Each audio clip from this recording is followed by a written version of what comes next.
É interessante.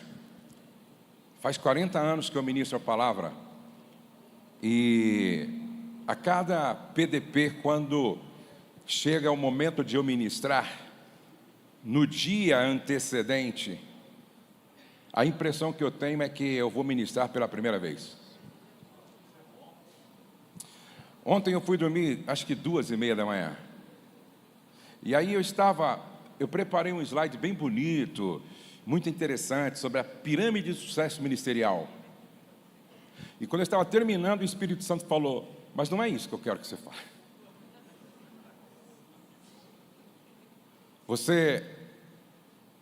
Você não lembra? Você não lembra do que eu te falei lá quando você estava orando no Espaço Amo Família? Aí eu lembrei que o Espírito Santo me disse para falar o que eu vou falar para vocês hoje. E creia, foi Ele quem disse para eu falar. E eu quero ter a liberdade como um pai de falar aqui algumas coisas que não é comum serem faladas. A gente fala mais num gabinete pastoral, numa sala fechada. Mas eu quero entender que nós estamos aqui num grande gabinete pastoral. Amém, queridos? E num trabalho de mentoria com muita liberdade. Afinal de contas, é pastor discipulando pastor. Antes, quero mostrar minha família para vocês, que não é uma família perfeita. Não, Rose? É antes. Não está funcionando? Ah, é? Certo. Aqui está minha família. Aqui, deixa eu começar daqui, ó. A primeira é minha netinha, minha nora Valéria, o Douglas do Movimento Ciscope, que vai chegar hoje à tarde, o meu netinho Joaquim, filho da Letícia, Felipe é o meu genro, aqui está o meu outro netinho Davi, filho do Douglas, e a Luísa é filha do Douglas também com a Valéria, e aqui está o meu filho Pedro Henrique, que é um filho do coração, chegou em casa com 24 horas de nascido, hoje ele tem 26 anos, é casado com a Kelly, que é uma descendente de japonês. E esta é uma família que não é perfeita, mas é uma família muito abençoada e feliz. A gente consegue viajar, ficar em um lugar durante 10 dias sem brigar.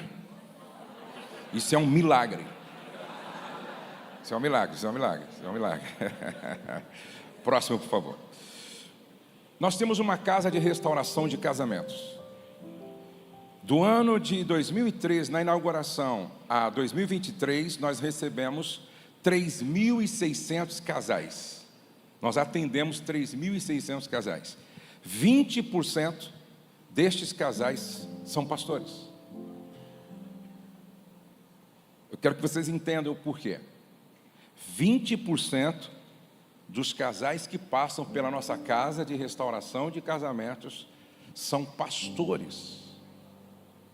E dos que passam por lá, talvez 98% passam porque teve um problema chamado adultério. É interessante que eu ouvi a confissão de Jimmy Swaggart. E ele falando para o mundo inteiro em rede de televisão. Ele disse assim: eu não quero que minimizem dando um outro nome para o que eu cometi. Eu pequei adulterando. É por isso que hoje eu quero falar com vocês sobre adultério, causas, consequências, cura e prevenção. Causas, consequências, cura e prevenção. Eu começo lendo Hebreus 13:4. Digno de honra entre todos seja o matrimônio, bem como o leito sem mácula, porque Deus julgará os impuros, os adúlteros. Provérbios 6:32 diz: mas O homem que comete adultério não tem juízo. Todo aquele que assim procede, a si mesmo se destrói. O próximo texto diz: eu, porém, vos digo, todo aquele que olhar para uma mulher com intenção impura para cobiçar, eu, porém, vos digo que todo aquele que olhar para uma mulher para a cobiçar, já em seu coração cometeu adultério com ela. Interessante que Jesus vai um pouquinho para além daquilo que está no decálogo. Não adulterarás. Jesus diz: eu, porém, vos digo que todo aquele que olhar para uma mulher para cobiçar, já em seu coração cometeu adultério com ela. Agora, não está no telão? Abra a sua Bíblia, se você pode, 2 Reis, capítulo de número 11. O Mark já fez menção desse texto, mas eu gostaria de me deter um pouquinho nessa história do maior de todos os salmistas que a Bíblia registra. Eu quero que você entenda que nós estamos lendo sobre o homem que mais acessou o coração de Deus com a sua forma de adorar. Ninguém, talvez, como Davi, conseguiu acessar mais o coração de Deus com a sua forma de adorar. Como prova disso, que os salmos que ele escreveu servem como base das nossas orações, serve para os nossos momentos de adoração. Então não estou falando aqui de um Saul. Eu não estou falando aqui de um homem como Sansão, cujo caráter não suportou o peso do seu talento. Eu não estou falando aqui de um Geazi, que nunca foi discípulo, sempre foi sombra. Eu não estou falando aqui de Ló, que nunca foi discípulo, sempre foi sombra. Eu não estou falando aqui de Caim. Eu estou falando de Davi, um homem que, como rei, foi escolhido segundo o coração de Deus. Estou falando de um homem que, na galeria dos heróis da fé, é da prateleira de cima. E o texto diz assim: decorrido um ano, no tempo em que os reis costumavam sair para a guerra, Davi enviou Joabe, seus oficiais e todo Israel, e eles destruíram os filhos de Amon e sitiaram a cidade de Rabá, mas Davi ficou em Jerusalém. Quantos anos Davi tinha? 50 anos. 50 anos é uma idade muito interessante. Eu vejo alguns homens que, quando chega aos 50 anos, começam a querer fazer coisas que eles não fizeram na sua adolescência. Começam a querer fazer coisas que eles não fizeram na sua juventude. Eu acho engraçado um homem com 50 anos querer usar uma calça apertada e rasgada, curtinha, um tênisinho, querendo parecer um adolescentezinho. Não tenho nada contra, mas eu acho engraçado.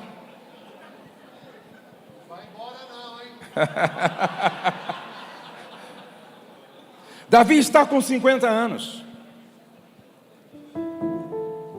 50 anos, os hormônios muitas vezes estão na flor da pele.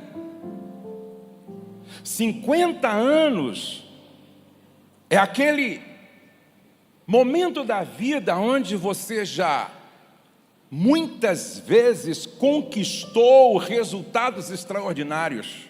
Então você tem uma boa casa, você tem um bom carro, você tem um bom salário, você tem uma boa igreja para pastorear,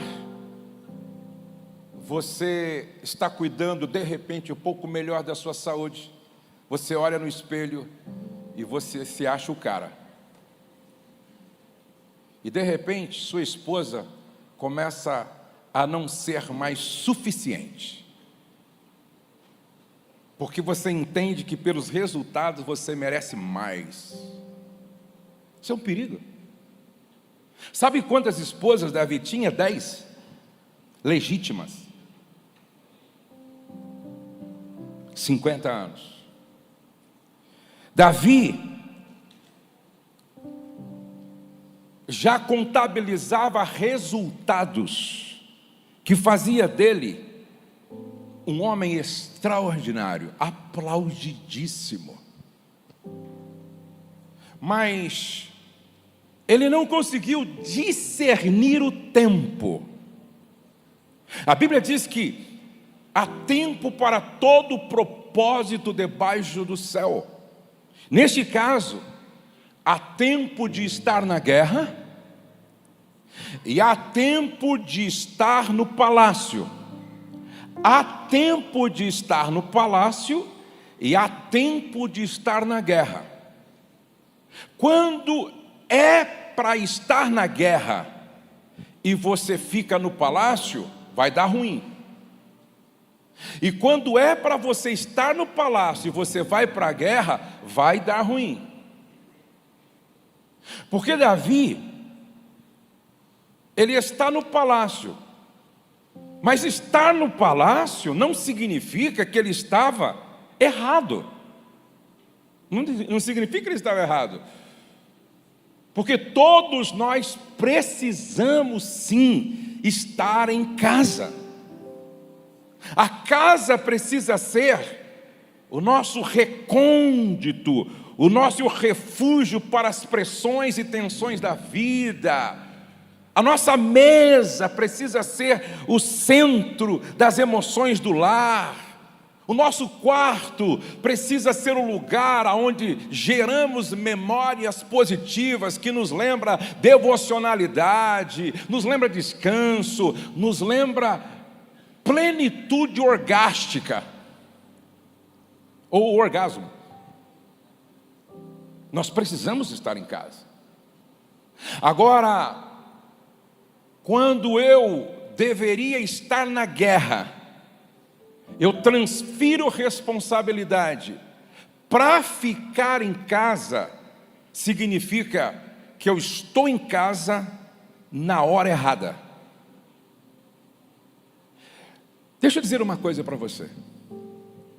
Quando Davi transfere a responsabilidade para Joabe e volta para casa, alguma coisa já não estava bem no coração dele. E quando Jesus disse, vigiai e orai, ele não disse que era para vigiar a igreja, vigiar o rebanho, vigiar o outro vizinho. Não. Vigie o seu próprio coração.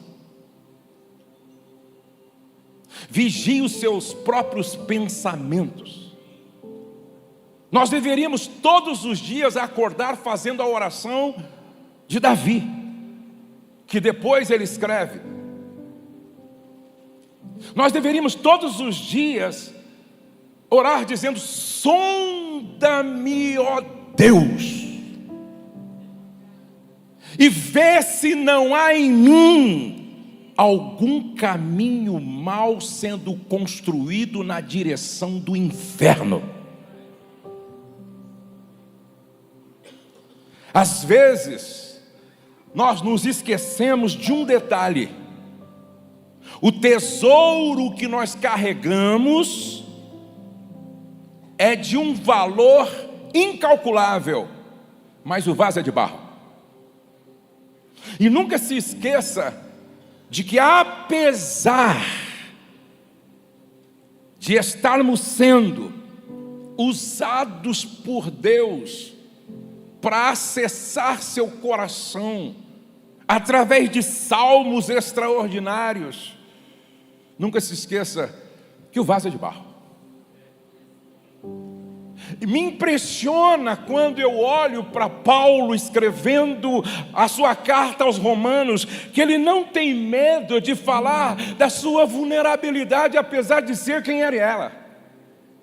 Paulo foi o maior bandeirante do Evangelho. Paulo foi a mente mais brilhante da igreja primitiva. Não houve talvez uma mente mais brilhante que poderia ser escolhida por Deus para trazer a nós a revelação da doutrina soteriológica, a doutrina da salvação. Você já pensou na profundidade de Romanos, de Efésios? Esse homem que para mim atingiu o maior nível de maturidade que um cristão pode atingir, não tinha vergonha e não tinha medo de falar das suas vulnerabilidades, ao ponto de escrever, e o que escreve se torna palavra de Deus, entra para o cânon sagrado, quando ele diz: miserável homem que sou! Quem me livrará do corpo desta morte? O bem que eu quero fazer eu não consigo, mas o mal que eu não quero está sempre diante de mim.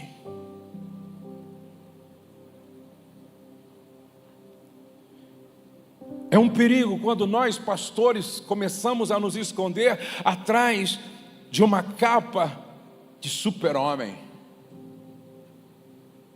Às vezes eu compartilho algumas experiências minhas. Eu digo assim: eu sou casado com a Rosemar há 38 anos. Na nossa relação nunca se ouviu a palavra divórcio. Nunca. Nem nos momentos de maior tensão e nas discussões mais acaloradas, nós nunca usamos a palavra divórcio.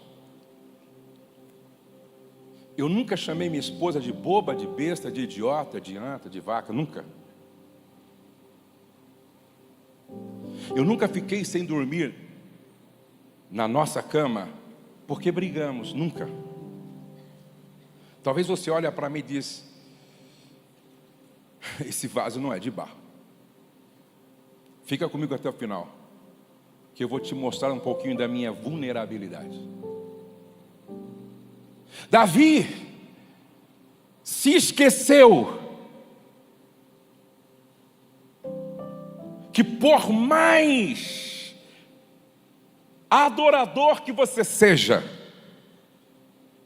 e por mais que você tenha resultados que evidenciam que você realmente é um rei segundo o coração de Deus, nunca perca a consciência de que você é um vaso de barro, e por ser de barro,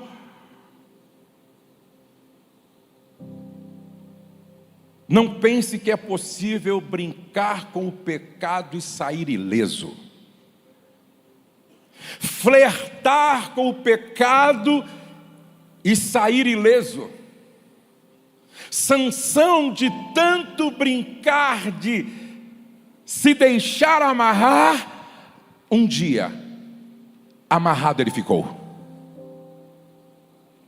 Sansão, de tanto brincar, de se deixar amarrar, amarrado ele ficou.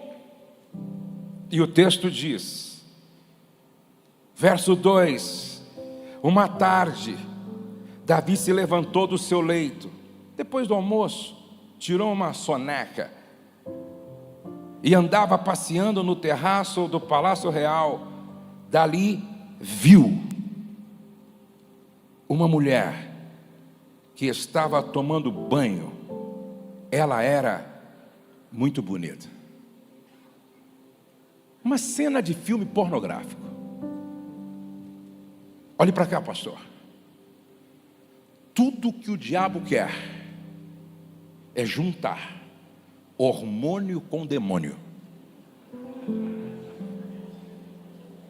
Eu vou repetir. Tudo que o diabo quer é juntar hormônio com demônio, que é igual a adultério. Preste atenção que primeiro ele viu, pasmem os senhores, é assustador os pedidos de ajuda que chegam para mim de esposas de pastores cujos maridos estão presos à pornografia. Uma filha de pastor me procura e diz: o que faço, pastor Josué? Eu peguei meu pai, que é pastor de uma grande igreja, conhecido, vendo pornografia. O que faço?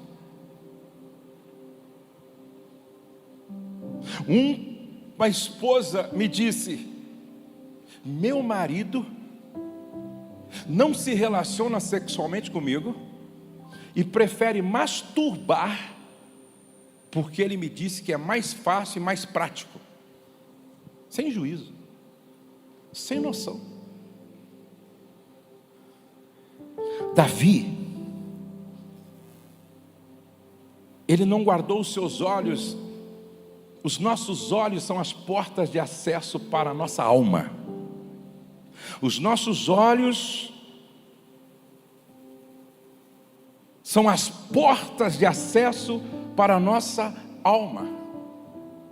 Agora, dá para você imaginar como pode um homem escolhido segundo o coração de Deus para ser rei, que acessa o coração de Deus com a sua adoração, ele não bastando adulterar com a mulher de Urias. Eu estive lá em Israel e eu estava no escombro do palácio e o guia mostrou para a gente o escombro da casa de Urias. E aí eu pude imaginar Davi aqui, Betseba tomando banho ali. E só morava próximo do palácio quem era um oficial de muita confiança. Então Davi trai o seu homem de confiança, engravida a sua mulher. Para tentar resolver o problema, ele chama Urias, vocês conhecem a história, para que Urias se deite com a esposa, a fim de que todos ficassem pensando que o filho era dele. Como o pastor fica criativo quando é para se safar de uma situação. E é interessante que esse homem que conhecia a Deus, e ele mesmo escreveu: como escaparei eu do teu olhar? Ele está tentando enganar a todos e talvez a Deus, esquecendo-se que está enganando a ele mesmo. Porque tem um versículo que diz, Provérbios 6:32, mas o homem que comete adultério não tem juízo, todo aquele que assim procede a si mesmo se destrói e a si mesmo se engana. E é interessante que eu fico imaginando, não está na Bíblia, eu fico imaginando assim, ó. Aquele mensageiro que foi buscar Betseba foi para casa à noite. Se ele era casado, ele conversou com a esposa: meu amor, você não sabe o que aconteceu hoje. O quê? Você acredita que o rei mandou eu buscar Betseba para ficar com ele? E a esposa: como? Me conta mais. Qual foi a reação dela? Qual foi a reação dela? E aí ele contou toda a história. E ela gostou, não gostou? Foi, está lá. No outro dia, a esposa do mensageiro foi para a casa da mãe. Mãe, eu vou te contar algo, é para a senhora orar. O rei não está bem. O rei não está bem. Tem que orar pelo rei Davi. O que houve? A senhora acredita que ele pediu para o meu marido, seu filho, ou seu genro, ir buscar Betseba? Conta mais, como foi? Aí, a mãe dela, à tarde, tinha uma reunião com um grupo de mulheres da Natura.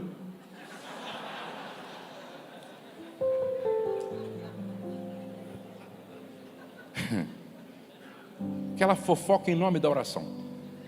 Irmãs, antes de oferecer o produto, vamos fazer uma oração. Por quem? Para o rei. O rei precisa de muita oração. Mas o que houve com o rei? Está doente? Não. Está na guerra? Também não. Aí ela conta. Vocês acreditam que a minha filha contou que o rei pediu para o marido dela ir buscar a irmã Betseba? Quem? Esposa do irmão Urias. Está lá no palácio. Quando Urias chegou no palácio, gente, eu imagino que todo mundo já estava sabendo.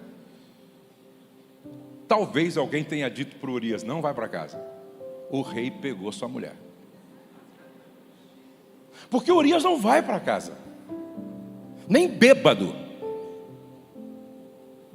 Davi dá vinho para o cara tomar, quem sabe ele vai para casa. Eu estou falando de um pastor. Eu estou falando de um adorador. Por isso, gente, que não tem bom. O diabo é estrategista. É um psicólogo milenar. E que não tem pressa. Ele tem planos de queda de 5 anos, planos de queda de 20 anos, tem planos de queda de 30 anos. Presta atenção. E o texto diz que a mulher está grávida, não dá para esconder, a barriga vai crescer. Eu tenho que dar um jeito no Urias, mas é o seu homem de confiança. Eu tenho que dar um jeito no Urias, mas é um oficial que guerreia no seu exército, um cara do qual você pode confiar. Eu tenho que dar um jeito no Urias. E ele, olha a maldade, ele escreve uma carta para Joabe, em resumo dizendo: preciso matar Urias.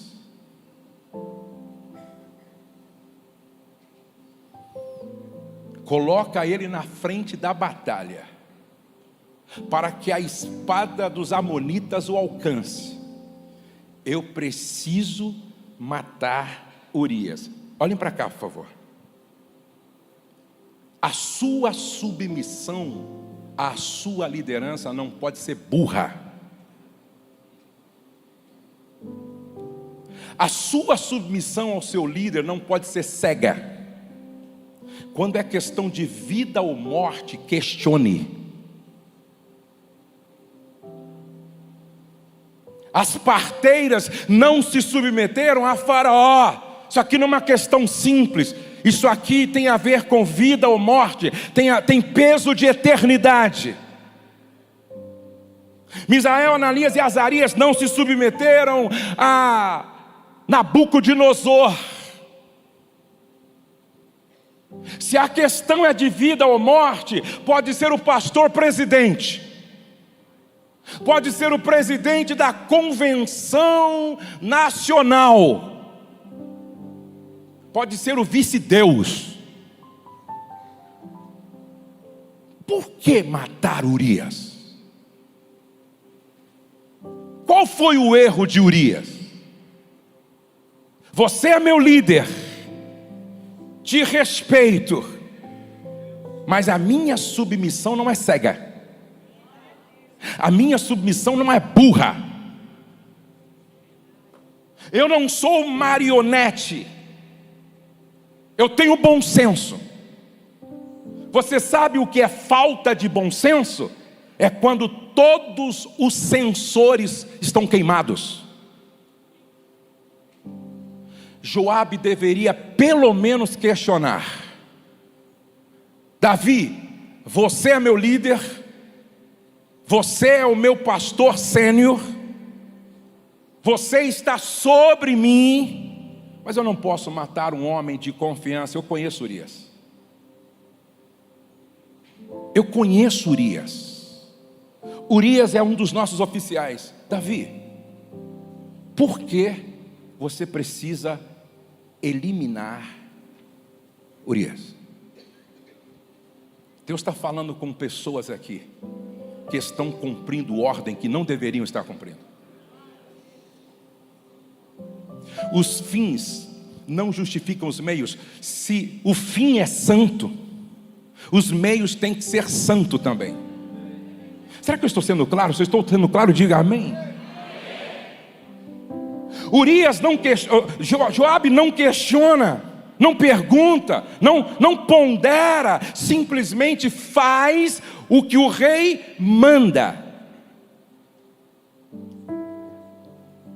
Toda ordem, todas não, algumas ordens que vêm de um líder que está em pecado, quase sempre é questionável. Vou repetir. Muitas instruções que vêm de um líder que está em pecado, quase sempre é questionável.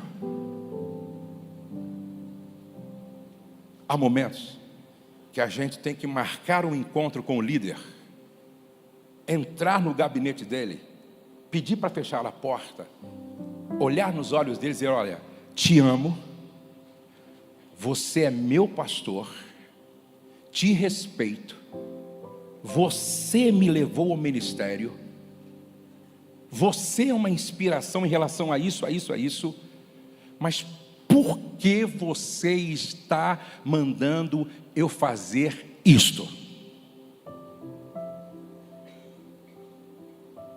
Por que você está me dando essa instrução estranha? Como vai seu coração, pastor? Como vai sua alma, pastor? Nós precisamos disso. E a Bíblia diz que Davi, durante 1 ano, viveu uma vida de mentira. Como é fácil a gente se tornar um profissional do púlpito escondido atrás de um verniz religioso. Um dia eu estou orando lá no Espaço Como Família, onde acontece o SOS Casamento. Eu estava orando e o Senhor me disse 3 coisas.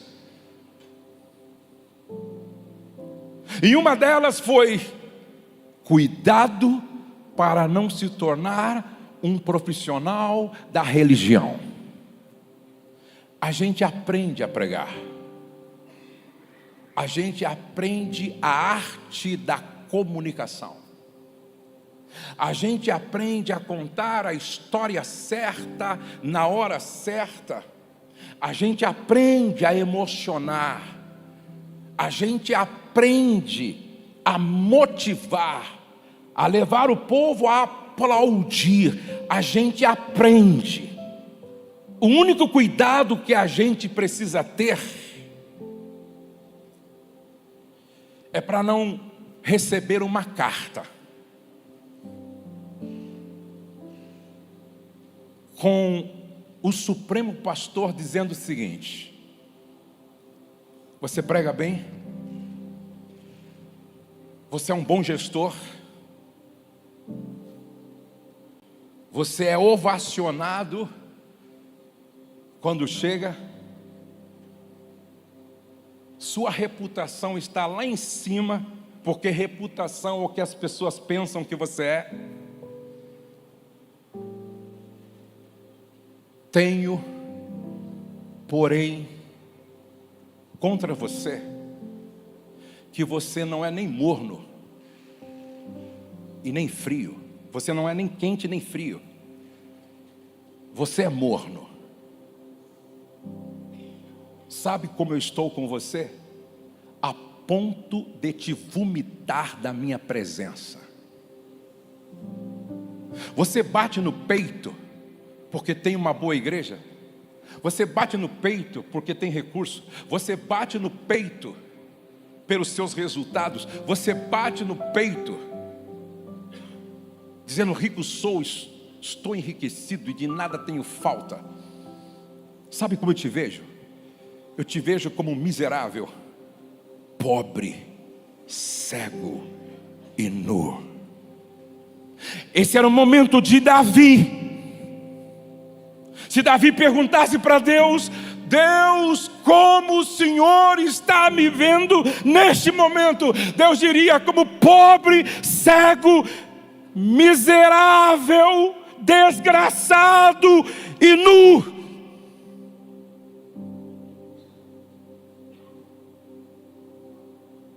Lá atrás eu te via como adorador por excelência, que acessava o meu coração com o seu jeito, forma de me adorar. Mas agora, Davi, eu te vejo como pobre, miserável, desgraçado, cego e nu. Aconselho-te que compres de mim ouro provado no fogo para que te enriqueça, vestes brancas para que cubra a vergonha da tua nudez, e colírio para ungir os... Esses dias, aconselhando um pastor, a esposa me disse: há 7 anos ele tem um caso. Há 7 anos ministrando Santa Ceia com um caso. Há 7 anos orando para as pessoas e com um caso. Há 7 anos enganando a todos com um caso. Um psicopata espiritual. Mas um dia Deus levanta o profeta Natan, que chega: Davi, preciso ter uma conversa com você. Pois não, meu amigo Natan, entra. Davi, havia um homem que tinha muitos rebanhos e muitos animais, muito rico. E havia um outro homem que tinha uma ovelhinha. Lembra, Davi? Ovelhinha.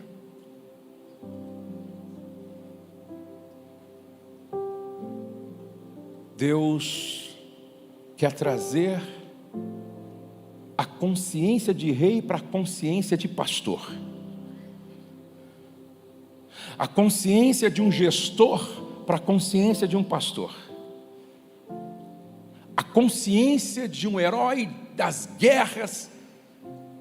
Deus quer trazer Davi de volta para o pasto, para o rebanho, para as ovelhas.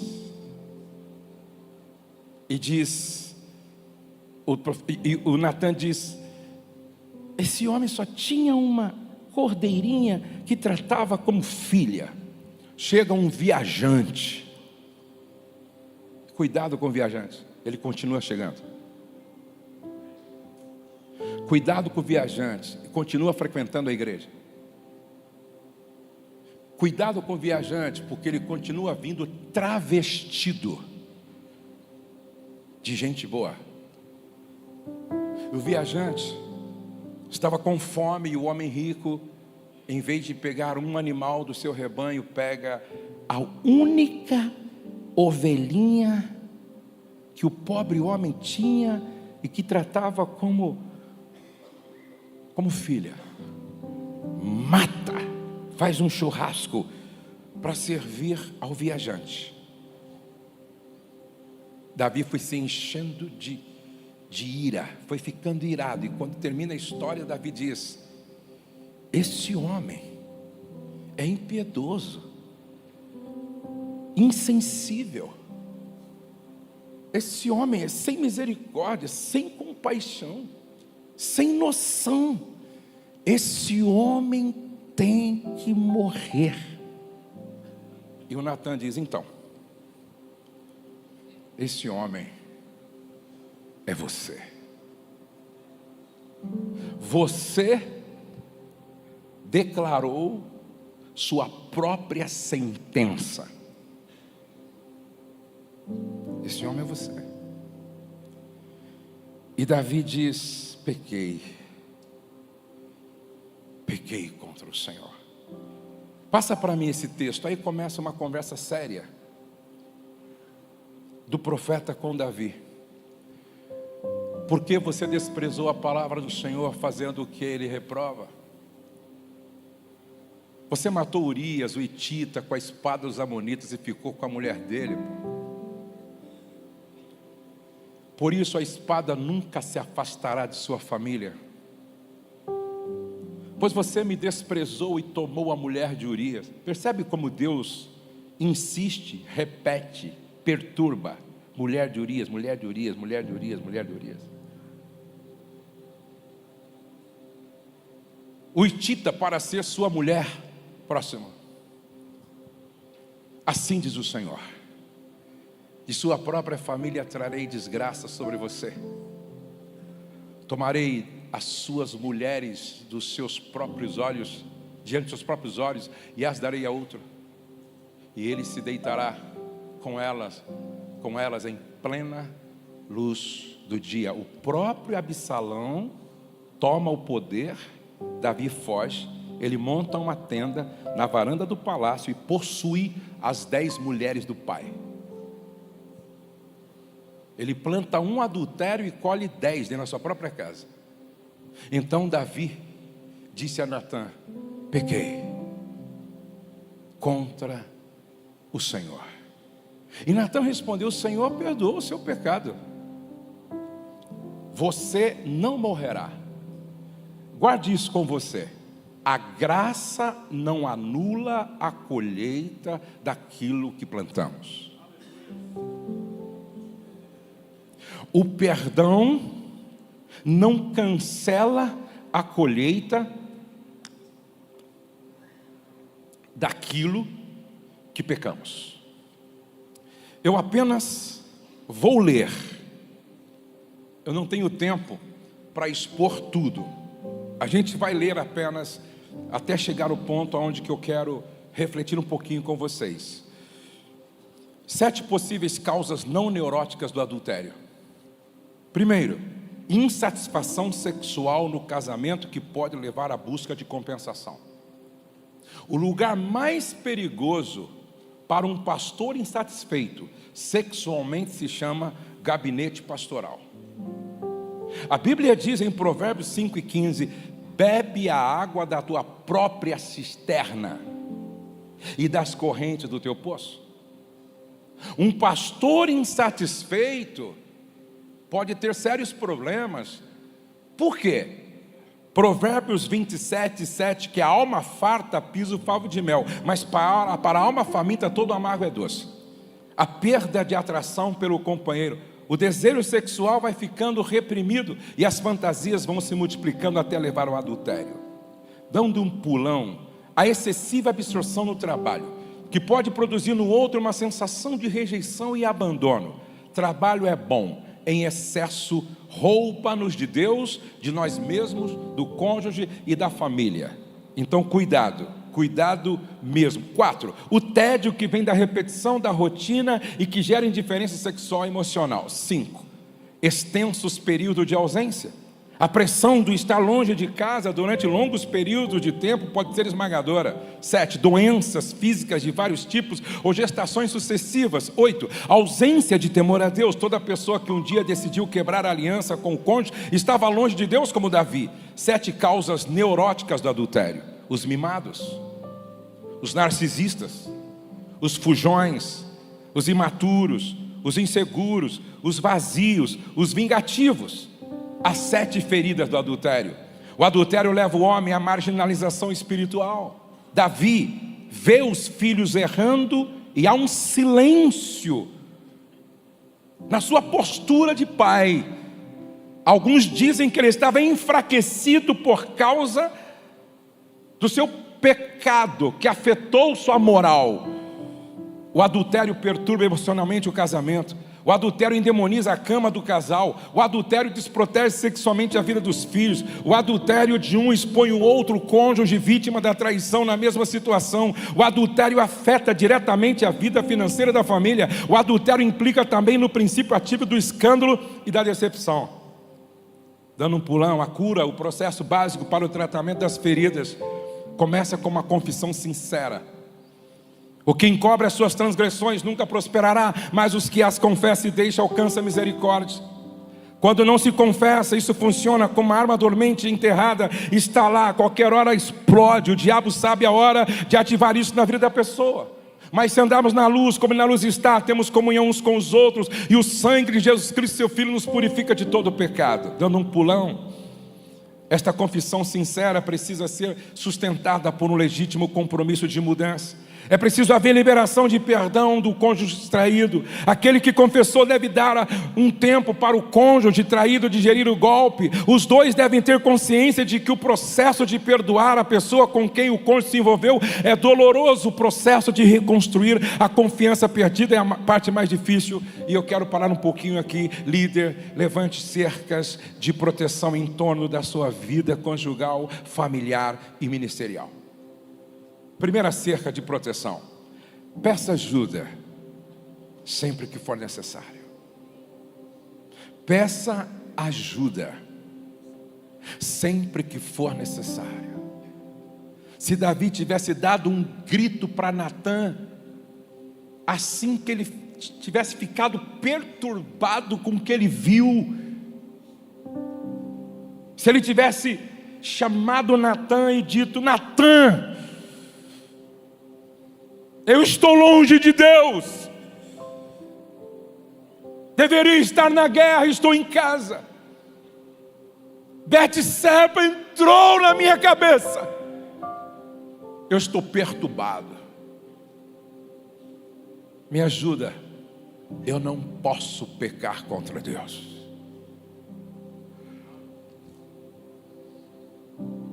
Um dia, uma jovem começou a encher os meus olhos.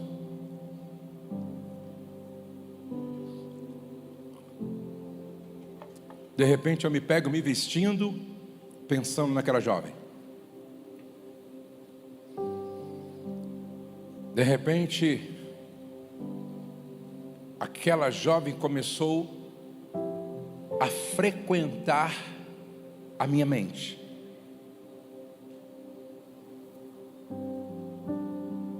De repente eu gostava de estar aonde ela estava. Nunca falei nada para ela, nunca mandei uma mensagem para ela, nunca abri meu coração para ela. De repente, eu comecei a ficar perturbado. Isso demorou 15 dias, 30 dias. 40 dias. Eu disse: eu tenho duas opções. Confesso uma tentação para não confessar um pecado, ou deixo isso correr e lá na frente vou ter que confessar um pecado de adultério. Não foi fácil. Um dia, numa sala VIP no aeroporto, indo para os Estados Unidos, eu disse: eu não sei o que vai dar, mas eu vou contar para minha esposa. Eu disse: Rose, você é a mulher da minha aliança. Você é a mulher que Deus me deu. Mas eu preciso abrir meu coração para você, porque eu estou em crise. E contei tudo para ela. Não foi fácil. Eu fiz uma viagem para os Estados Unidos toda.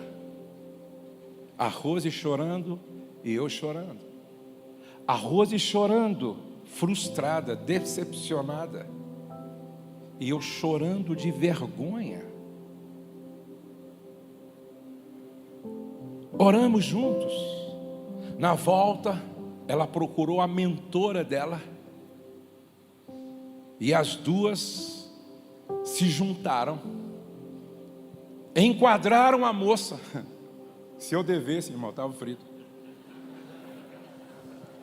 Enquadraram a moça. Viram. A moça falou: não sei de nada. Deve estar só na cabeça do pastor mesmo. A Rose vasculhou meu computador.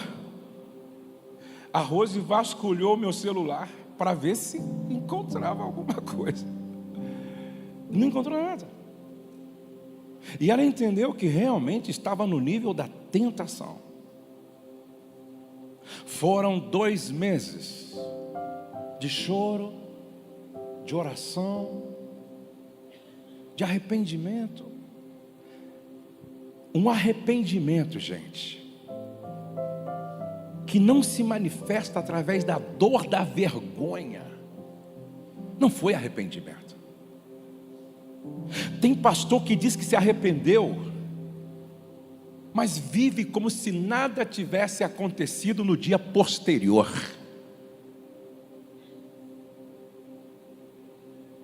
Se uma pessoa me pergunta: você acha que eu me arrependi? Eu vou dizer: não se arrependeu. Porque quem se arrepende mostra na atitude, no comportamento, na vergonha. O que o pastor Eibe diz é a verdade. Quem confessa uma fraqueza jamais vai precisar confessar um fracasso. Quem confessa uma tentação jamais vai precisar confessar um pecado. Aqui está o segredo. Peça ajuda para sua esposa, peça ajuda para o teu filho, peça ajuda para o teu líder, peça ajuda para o teu mentor. Se Davi tivesse dado um grito pedindo ajuda, ele não teria feito o que fez. Se Ananias e Safira tivessem pedido um conselho, o que faria com o recurso financeiro, não teria morrido no lugar do culto. Se Judas tivesse dado um grito para Pedro, um grito para João, tivesse pedido a ajuda do próprio Cristo, ele não teria terminado como terminou. O próprio Jonas tivesse pedido ajuda, não teria passado pelo que passou e causado o que causou. Assim diz o Senhor nesta manhã: peça ajuda. Peça ajuda.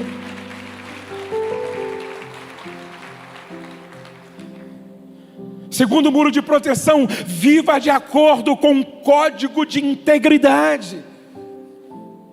Esta barreira tem de ser construída, afirmada e mantida para que possa protegê-lo, inclusive de si mesmo. Desta forma, o deslize que leva ao buraco mencionado por Tiago, que vai da concepção ao nascimento do pecado, é impedido. Concluindo a história daquela moça, resolvemos o problema, cortamos esse laço.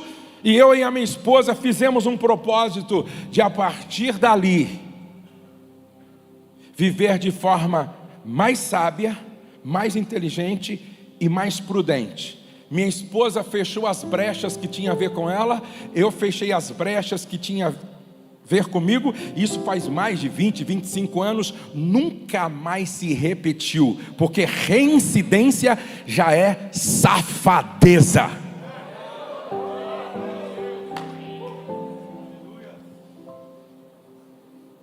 Vive de acordo com um código de integridade.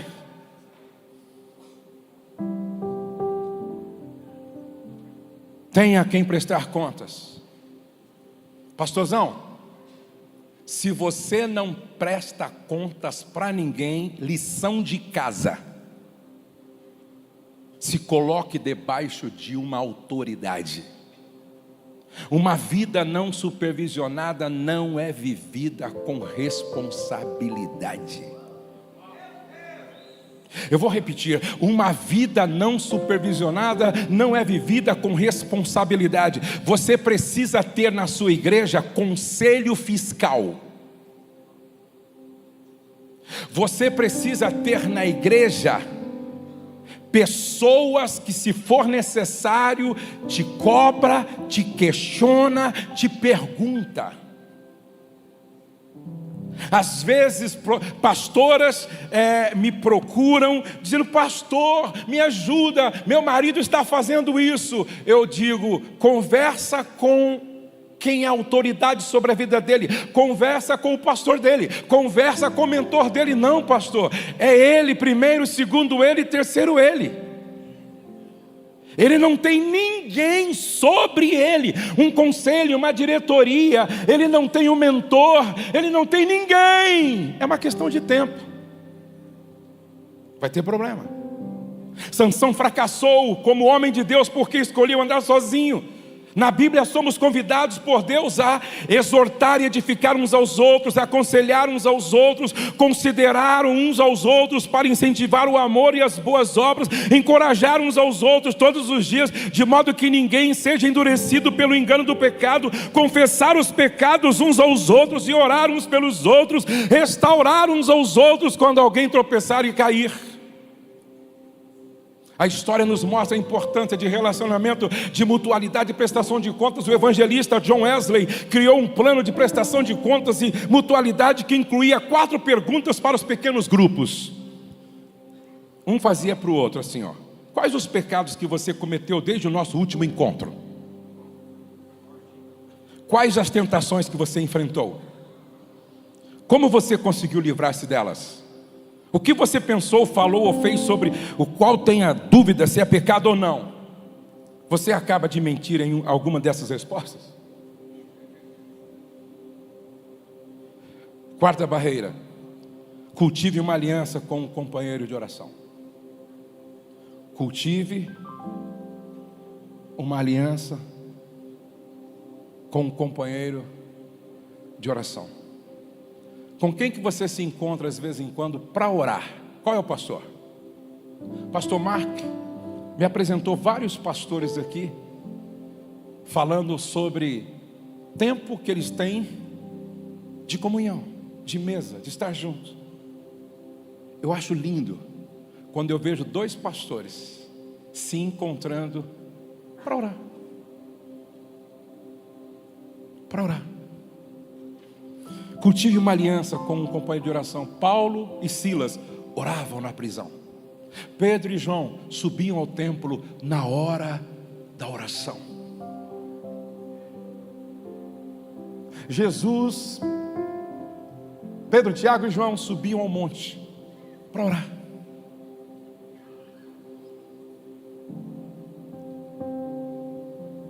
Quinta barreira: mantenha acesa a fogueira em seu lar. Um casamento satisfatório é o maior seguro para um pastor quando se trata de pureza sexual. Steve Dix, executivo da companhia de propaganda Nashville, deu um conselho aos homens de negócio que serve para nós pastores: é no lar que o nosso verdadeiro sucesso ou fracasso é medido. O lar é a principal arena na qual temos de ser bem-sucedidos, se quisermos ser bem-sucedidos em qualquer outra. Um pastor e sua esposa elaboraram uma lista para manter o casamento saudável. Deus será sempre o convidado de honra, o Senhor do nosso lar. No ministério trabalhamos em equipe. Estamos comprometidos um com o outro a vida inteira. Jamais trancaremos a porta da comunicação mútua. Arranjaremos tempo para suprir as necessidades espirituais, emocionais e sexuais um do outro. Encorajaremos um ao outro a desenvolvermos nossos dons como indivíduos. 6ª barreira: aprenda com os erros dos outros. Conselhos de um pastor que perdeu tudo por causa de um envolvimento com outra pessoa. Há muita coisa em jogo. Prudência. Nunca aconselhe pessoas do sexo oposto sozinho. Não se iluda pensando ser forte demais para ser tentado. Nada é a prova de idiotice. Não partilhem suas histórias durante o aconselhamento. Não considerem triviais as insinuações não verbais. Preste contas de sua vida a outros. Estabeleça defesas antes de precisar delas. Última barreira: mantenha seu nível de resistência alto. Quanto mais perto de Deus estivermos, maior será a nossa capacidade de resistir. O nosso tempo a sós com Deus determina o nosso nível de resistência ao pecado. O diabo nos abandona quando o confrontamos com a palavra. Foi assim quando Jesus foi tentado. Presta atenção. Eu tenho 38 anos de casado. Nunca fui para a cama com uma outra mulher depois que eu me casei. Nunca beijei outra mulher depois que eu me casei sem ser minha esposa. Nunca mandei uma mensagem imprópria e imoral via WhatsApp para outra mulher que não seja minha esposa. E se você me pergunta qual é um dos segredos da longevidade do seu ministério, do seu casamento, eu diria Salmo 91. Aquele que habita no esconderijo, não é aquele que passa por lá, não é aquele que frequenta às vezes em quando, não é aquele que vai lá na vigília uma vez por mês, aquele que habita no esconderijo do Altíssimo. E só é possível habitar no esconderijo do Altíssimo se eu levar a sério as disciplinas espirituais. Ler a Bíblia não para pregar. Ler a Bíblia para ser ministrado por ela. Muitos estão lendo a Bíblia só para pregar. Você precisa ler a Bíblia para ela ministrar ao seu coração. Segundo, disciplina da oração. Nenhum pastor é maior do que a sua vida de oração. Nenhum pastor é maior do que o seu tempo a sós com Deus. Terceiro, pratique a disciplina do arrependimento.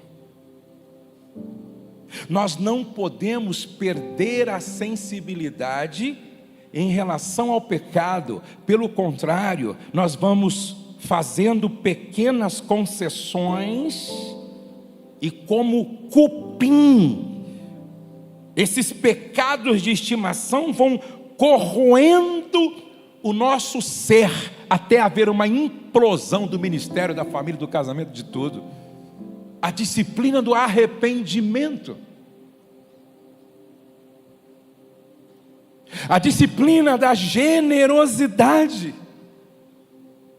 A disciplina da compaixão. Nós não podemos negligenciar a prática dessas disciplinas. Pelo contrário, estamos vivendo com o complexo de super-homem. E é tudo que o diabo quer. Que a gente pensa ser o que não somos. Eu gostaria de mostrar para vocês o livro do pastor Marcos Moura.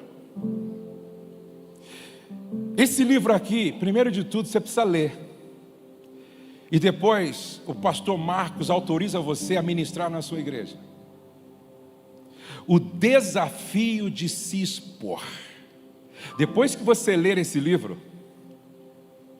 você não vai ter mais problema para se expor para sua esposa, se expor para o seu marido, se expor para a sua liderança, se expor para o seu mentor, se expor para o seu pai espiritual.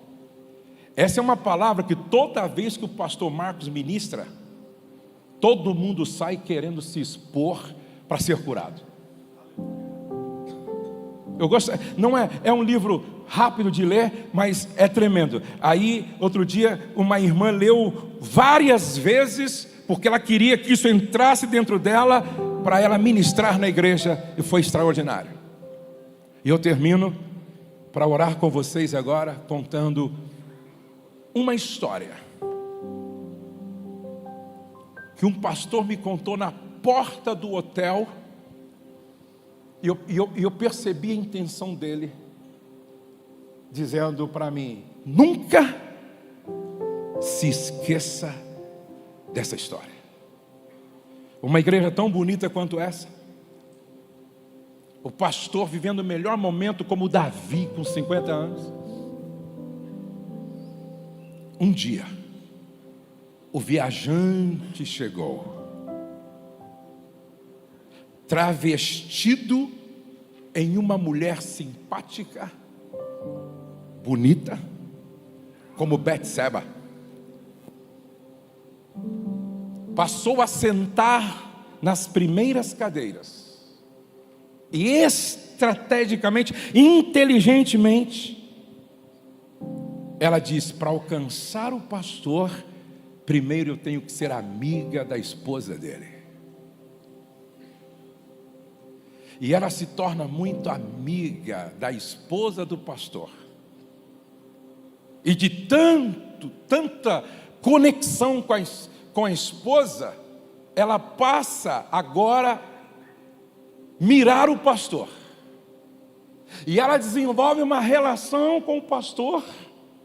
E a esposa baixou a guarda, como que dizendo: é minha amiga, é muito minha amiga. Cuidado, é muito minha amiga, jamais me fará qualquer mal. E ela conversa com o pastor, dialoga com o pastor, pega o celular do pastor, pede conselho para o pastor, pede orientação para o pastor, elogia o pastor. Você pregou demais hoje. Aquele seu terno maravilhoso. Um dia uma irmã chegou perto de mim e falou assim: ô Mark, cuidado com a sua voz. Uma irmã chegou perto de mim e falou assim: quando o senhor fala, eu me sinto ninada.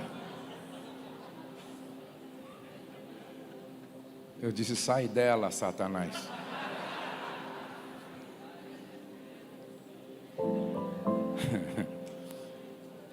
E essa irmã começa a seduzir o pastor. Aí o pastor começa: mas você também estava muito bonita ontem. O pastor começa: aquele seu penteado ontem e aquele seu vestido estava uma delícia. Como? Um dia, esse pastor está tão envolvido emocionalmente, que depois de um culto de Santa Ceia, ele chega em casa, tira a gravata, o paletó, e diz para a esposa: preciso socorrer uma família, talvez eu demore um pouco, que o problema é sério, preciso socorrer. Guarde isso: por trás de todo adultério existe um espírito de mentira. Eu preciso socorrer uma família, talvez eu demore um pouco. Ela: mas eu vou com você. Não, fica. Eu resolvo essa questão sozinho, tem muito mais a ver com homem e tal. Eu resolvo essa parada. Na verdade, ele estava indo se encontrar com a dona para ir para o motel. Pega a mulher, leva para o motel. Quando eles entram naquele quarto luxuoso de um bom motel da cidade grande, ele diz para ela assim: me aguarda, que eu vou tomar um banho, porque eu preguei muito hoje e suei demais. Ele entra no banheiro e ele está tomando banho, já imaginando a transa, já imaginando orgasmos. Já imaginando todo o prazer que um homem pode ter num caso extraconjugal. É essa união de hormônio e demônio. Mas quando ele sai do banheiro, ele vê a cena mais horripilante. Essa mulher está possessa de demônios.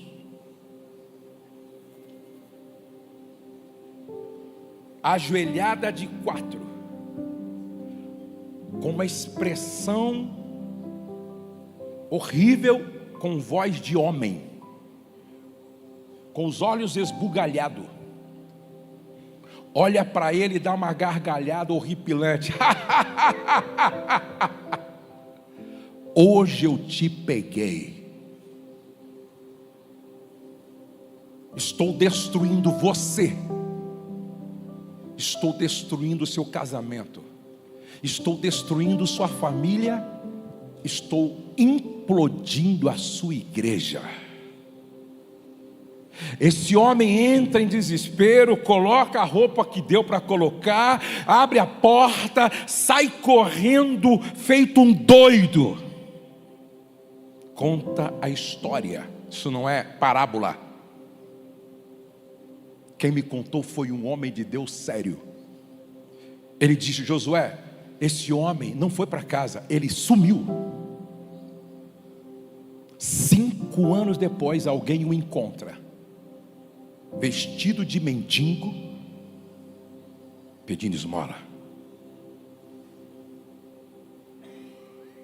Quem tem ouvidos para ouvir, ouça o que o Espírito Santo diz à igreja. O que Deus te deu é muito caro para você flertar com o pecado. O que Deus te deu é muito precioso. Há um convite do Espírito Santo hoje aqui, para que a gente entre na presença de Deus em oração, como Isaías no templo. E se for necessário, nós vamos dizer, ao ouvir os serafins cantando: Santo, Santo, Santo é o Senhor dos exércitos. Eu vi o Senhor assentado em um alto e sublime trono, e eu ouvi os serafins dizendo: Santo. Então eu gritei: ai de mim que vou perecendo, porque sou um homem que tem uma área na minha vida que é a minha dificuldade, e habito no meio de um povo com o mesmo problema. Ai de mim. E aí ouviu-se uma voz, ou seja, um serafim vai até o altar e pega uma brasa viva e toca na área problemática de Isaías e diz: perdoados foram os teus pecados, as tuas iniquidades foram tiradas. Depois disto, ouvi a voz do Senhor que dizia: a quem enviarei e quem há de ir por nós? Então disse eu: eis-me aqui, Senhor, eis-me aqui, Senhor, eis-me aqui, Senhor, eis-me aqui, Senhor, eis-me aqui, Senhor, eis-me aqui. Vamos ficar de pé.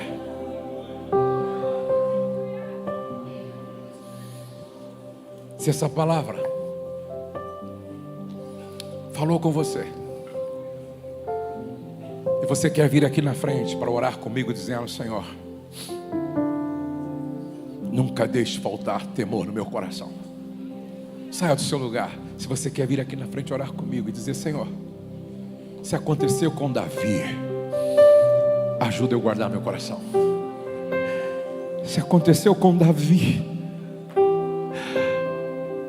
ajuda eu a guardar o meu coração.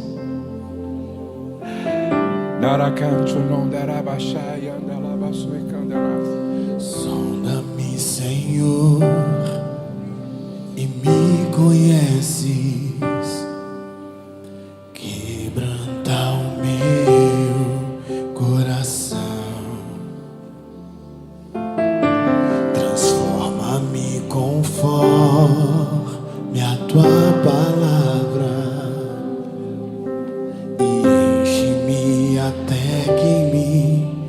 se ache só a ti.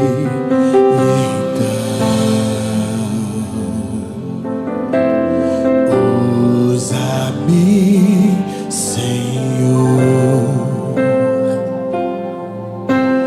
usa-me como um farol que brilha à noite, como ponte sobre as águas, como abrigo no deserto, como flecha que acerte o alvo. Eu quero ser usado da maneira que te agrade, em qualquer hora e em qualquer lugar. Eis aqui a minha vida, usa-me, Senhor, usa-me. Sonda-me, Senhor, e me conheces.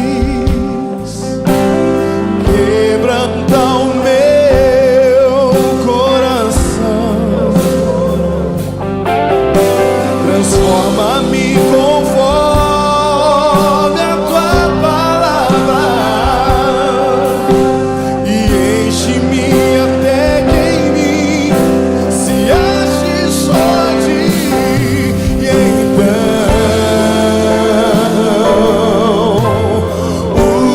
usa-me, Senhor, usa-me como um farol que brilha à noite, como ponte sobre as águas, como abrigo no deserto, como flecha que acerte o alvo. Eu quero ser usado da maneira que te agrade, em qualquer hora e em qualquer lugar. Eis aqui a minha vida, usa-me, Aleluia. Senhor. Se aproxima de um pastor próximo. Se você se aproxima de um pastor, eu gostaria que você colocasse a mão no coração do pastor. Comece a ministrar sobre a vida desse pastor ao lado. Pai, aqui estão os teus filhos. Aqui estão os homens que o Senhor chamou. Aqui estão os homens que o Senhor vocacionou.